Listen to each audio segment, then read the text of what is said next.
All right, guys, in episode 5, Farron is going to be talking to Black Rebel. She's going to talk to him about what happened in Charlottesville. She's going to talk to him about what happened in the Carolinas. She's going to talk to him about what happened in Berkeley. The moral of the story, though, with all of this conversation is Antifa, law enforcement, how to deal with these people, the ignorance and delusion of the left. There's a lot of stuff that you're going to be hearing in this that people really need to start thinking about. People really need to listen to this guy, to this black guy who supports the South, who supports the heritage of the South, who supports the statues, who apparently, according to the left, is a Nazi or an Uncle Tom or all these other names that he keeps getting called just because he doesn't think like they do. Okay, so you were at the rally on Sunday. Your story is kind of interesting to me as a journalist because you're called Black Rebel. Yes. Because you are very, from what it sounds like, and from what Peter had explained to me, pro-Confederacy. The South will rise again.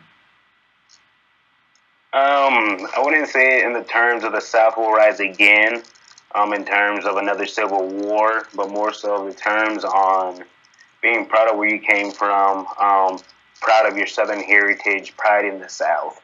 Pride in the South. Okay, so big question to you, because I'm going to ask you a couple different questions. But as far as, before we get to Berkeley, a lot of people are really against right now the Confederate statues, Confederate flag, anything to do with the Confederacy. What is your stance on it? My stance, when it comes to the monuments specifically, no matter what your opinions on what those statues stand for, at the end of the day, those are Confederate war veterans, and they deserve to be treated with the same respect as any veteran that has fought and died in current wars after. And this is one of the things that if you give them this edge to try to remove these statues now, they're going to go after the American, the Union veterans, the U.S. veterans, the people who founded our country into the great country it is today. I believe that the attack on the South and the ideas and the ideology behind it, they'll use the word slavery as a scapegoat to what actually went on when both sides are to blame for all that. The same thing that they're blaming the South for, the North is just as guilty, and even more because think about the years before that the South seceded from the Union. No one ever talks about that though. And so I believe that this is all part of the start of their end goal to destroying American history and American this country and dividing this country. Now, many, though, who are African-American in this country would say, essentially, that for you not defending your heritage or in your culture and being pro-Confederate, that's a slap in their face, or you're a traitor. What do you say to those people? But they need to learn about their history because they don't realize how many blacks actually fought and died honorably as free men for the South. Again, because when you look at the statistics of how many people owned slaves at that time, out of the 600,000 plus people who died, if you add up everyone who's died in a war since compared to the Civil War, most people died in the Civil War. Out of that small percentage, the ones who owned slaves and the slave owners were the rich ones, preferably, and the ones who were normally exempt from having to fight. So what did everybody else sign on for?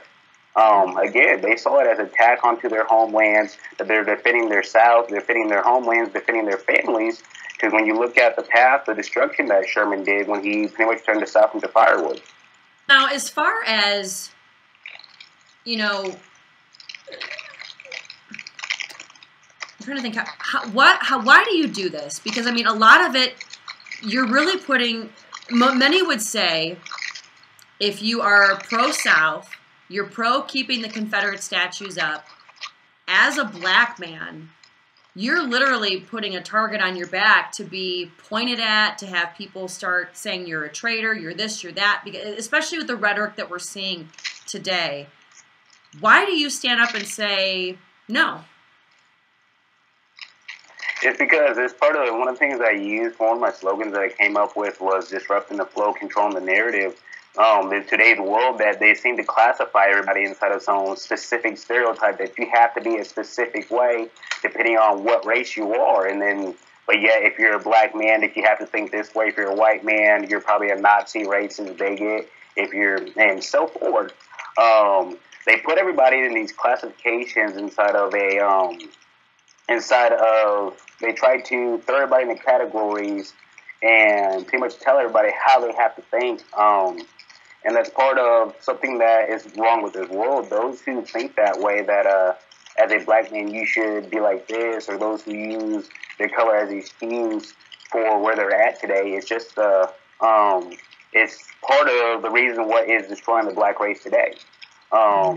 Again, people will say that, again, with the Confederate statues and things like that, that the statues oppresses them, that it's symbols like the South, symbols of the Confederate flag, is the reason why that they are in the situation that they are today. And it's not true. It's just an excuse for them to sit back and not go out there and to do something for themselves. And they have to look at others and think, well, he got it easy, so I should have that easy too, just as well.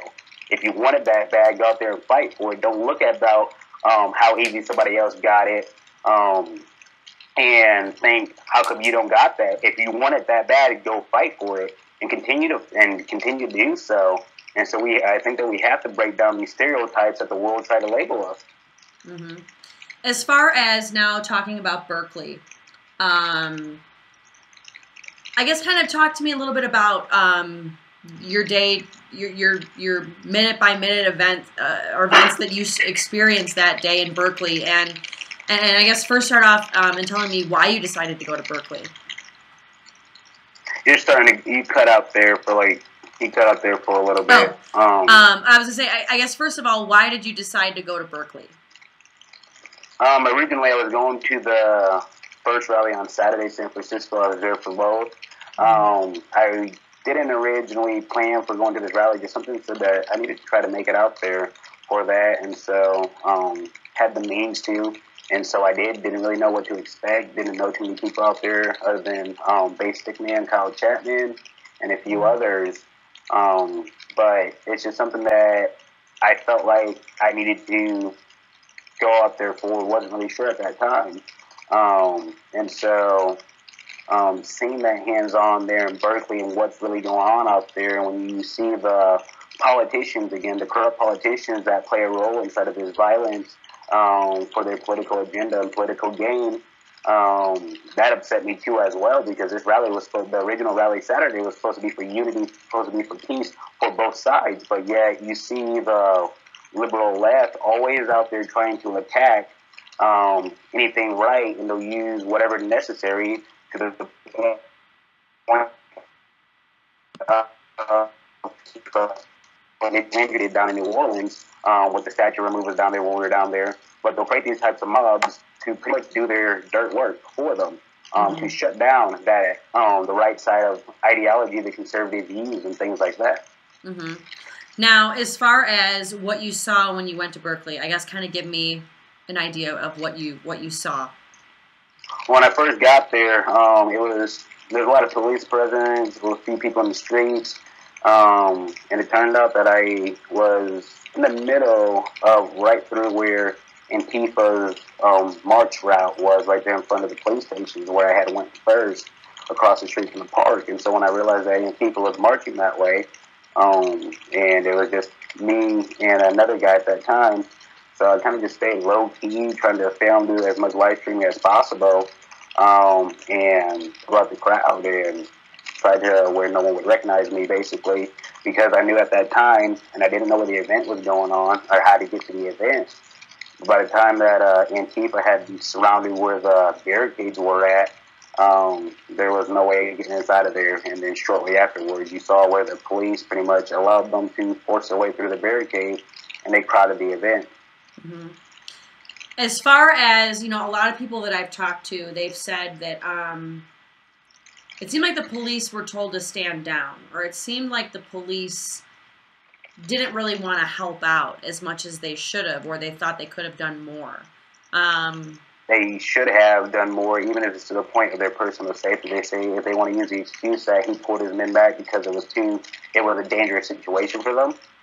Well, they left very few out to hang. Their jobs are to serve and protect, and that's what they're there for, and that's what they should do. If that's the oath that they took, that's their obligation, and that's a requirement that they have to do.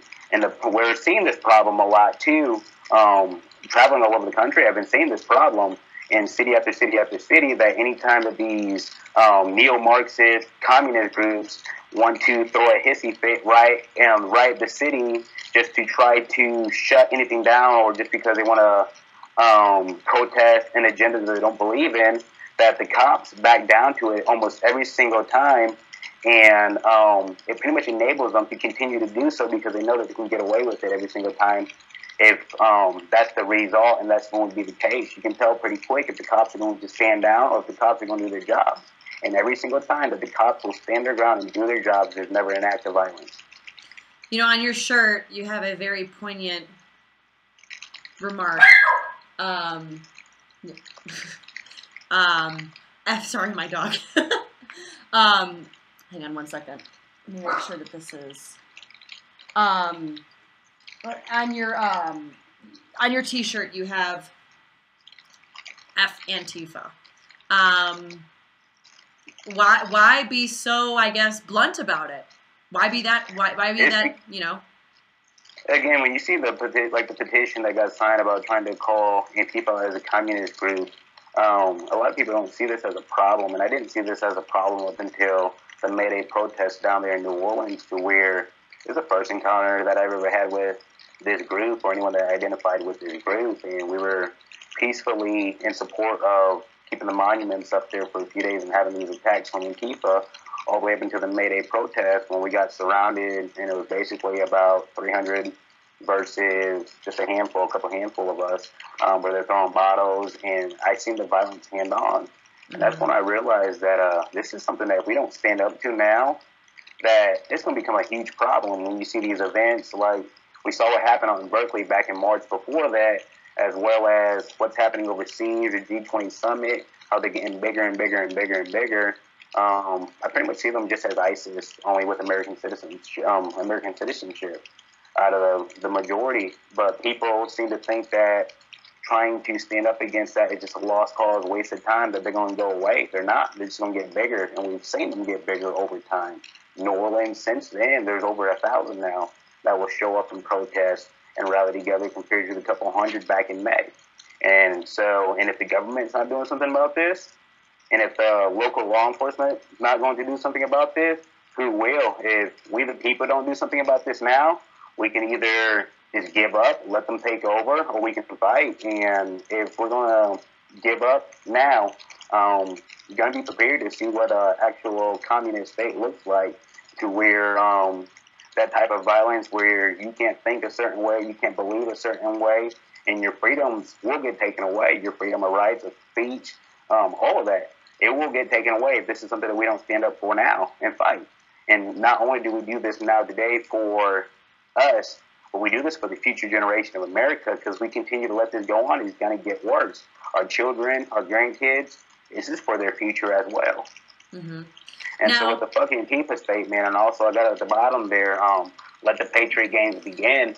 I did the Let the Patriot Games begin basically as a, not really just a form of, people use the word Antifa hunting, and so basically kind of like triggering, where you see them going out there triggering just to get a reaction out of them and things like that. But really with Let the Patriot Games begin, I started that hashtag to basically show people that it's time for, and kind of like a mock-off of the Hunger Games, when the Hunger Games began, but basically that we have to meet these people out on the battlefield, basically, is the only way to fight this battle. This is not a political battle that you can fight through court documents, paperwork, whatever. This is something that, again, full with violence and vengeance, to attack and brutally beat and maim anybody with a Trump hat, anyone that don't agree with them, they call them Nazi racists. But we see this act of violence from time to time, over and over and over again, and it's always the same result. And so you got two options, and the only way that I see that you can possibly fight this is toe-to-toe. It's just like a bully. Again, they're going to continue to bully and bully and bully until someone stands up against it and shut them down. And so far, and I tell people all the time, if you can find a better way, let me know. But the only way that I know now to stand up against this type of oppression is toe-to-toe, fist-to-fist. Mm-hmm. As far as with the police, and again, a lot of people thought that the police could have done more.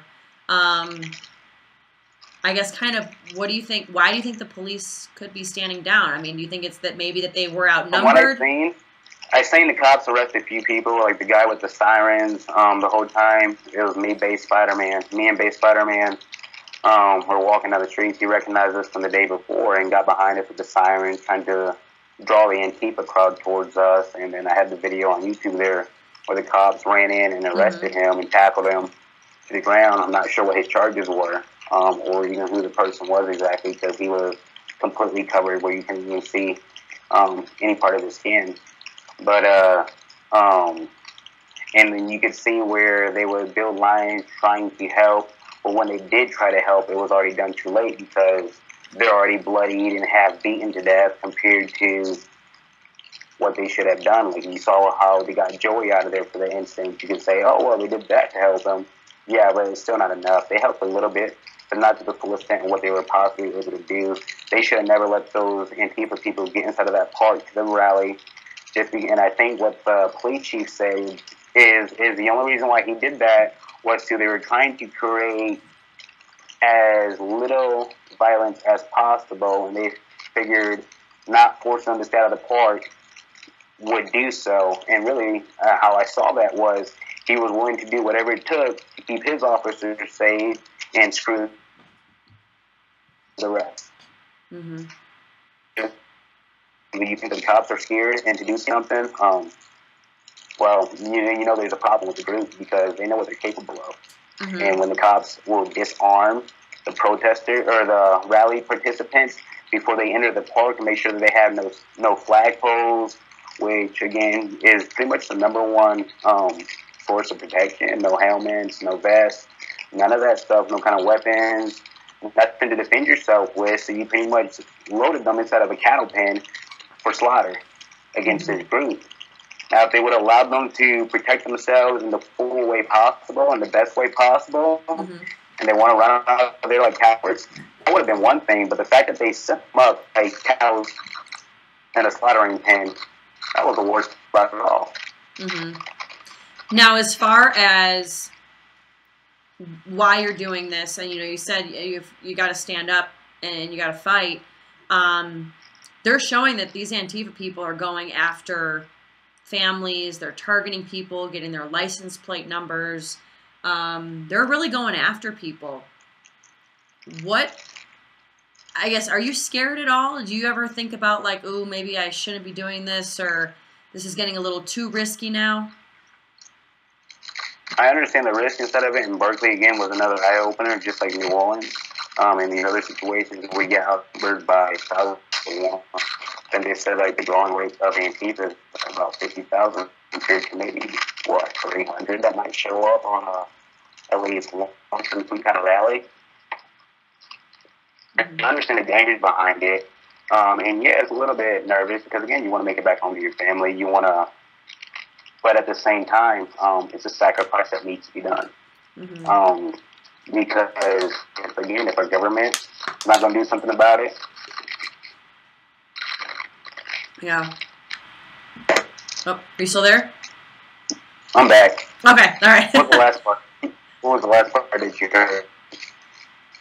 I guess kind of, is there that fear at all when it comes to, possibly being targeted?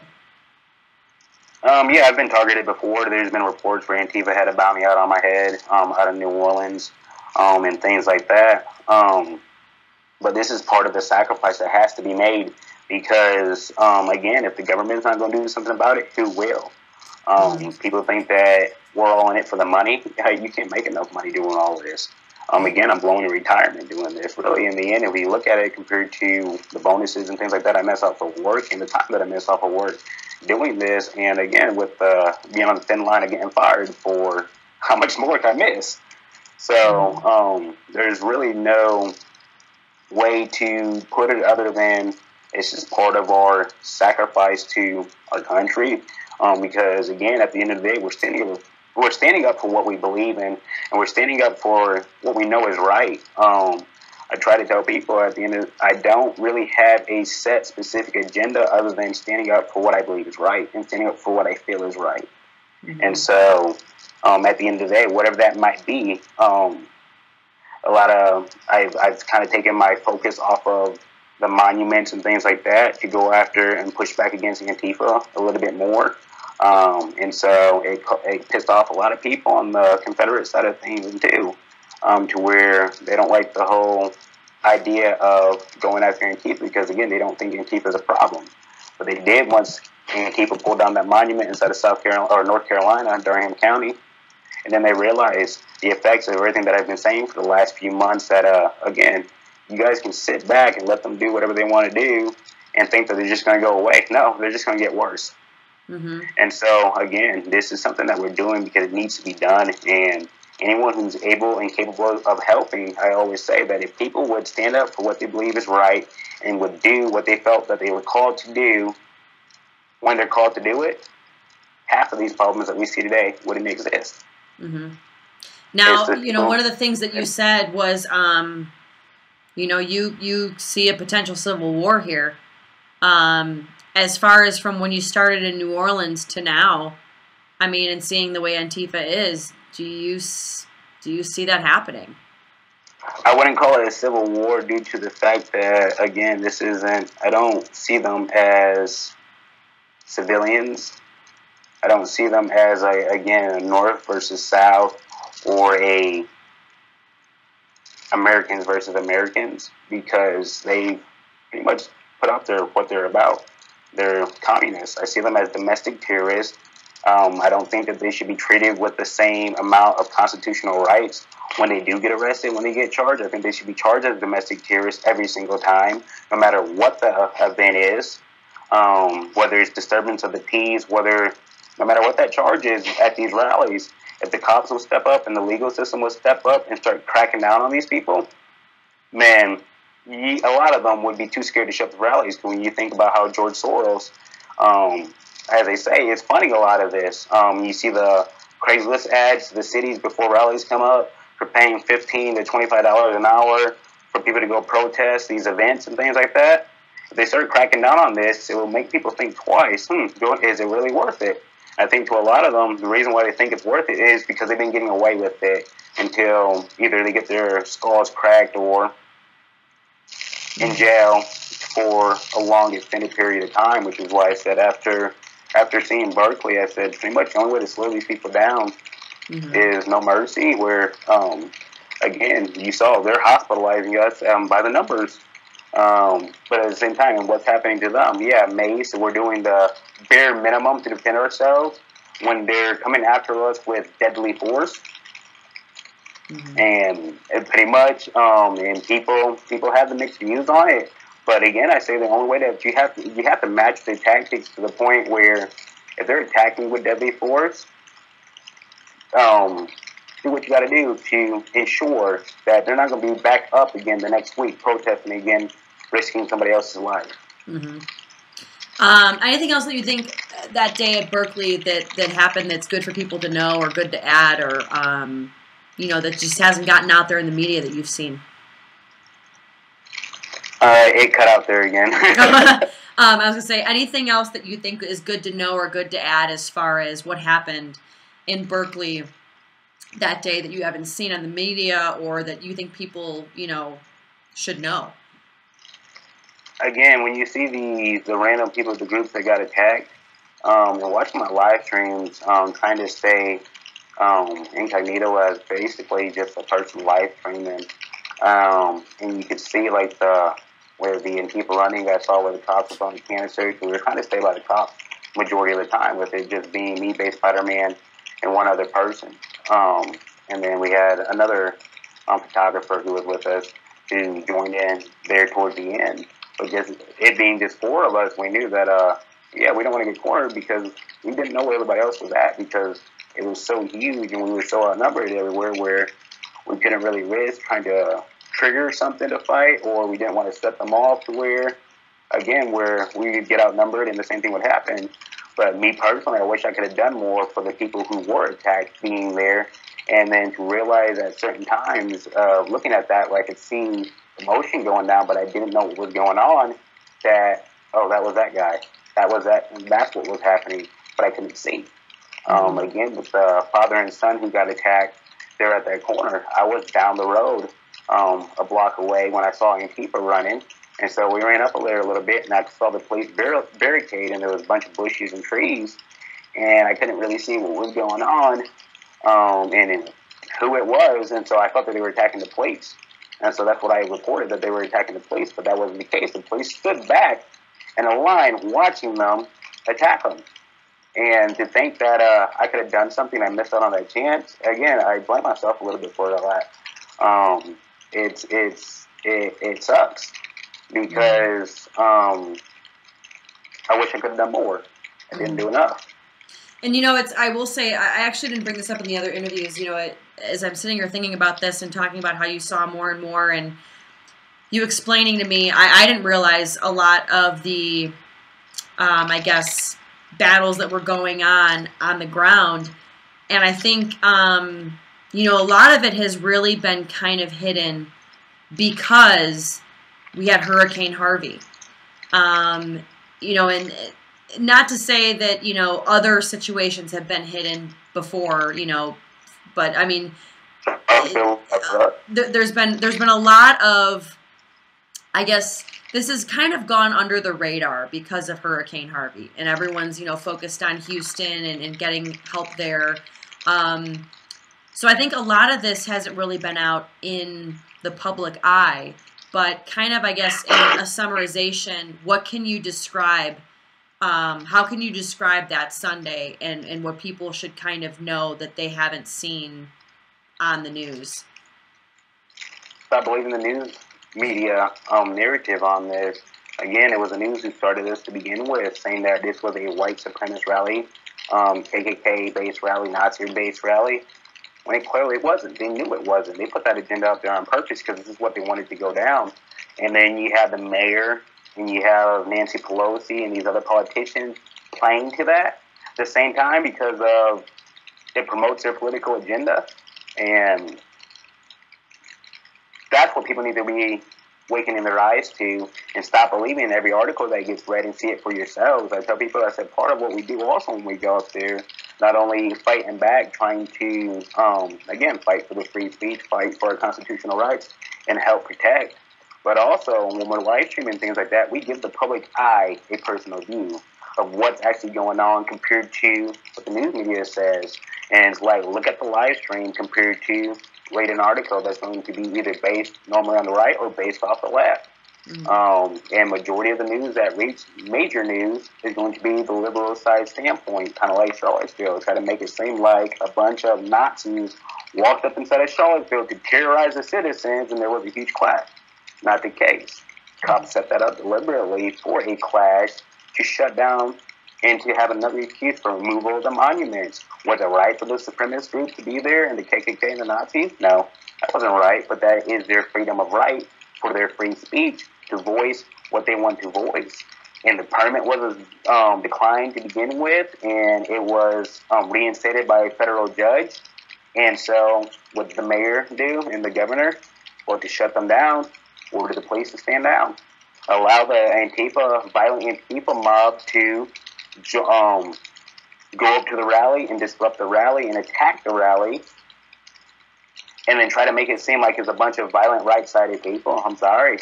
Whether it's not the neo-Nazis, it's not the KKK that are the ones out there provoking this stuff, especially from what I saw inside of Charlottesville. Again, it's this Antifa group. Doesn't make it right for what they what they are and who they are now, and I don't stand for that. People ask, why would you be in Charlottesville? I didn't stand with them either. We got in the center of the Antifa crowd, and we got attacked because we refused to march with them.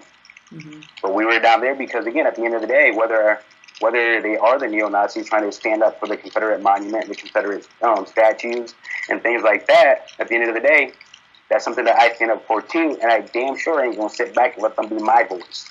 Mm-hmm.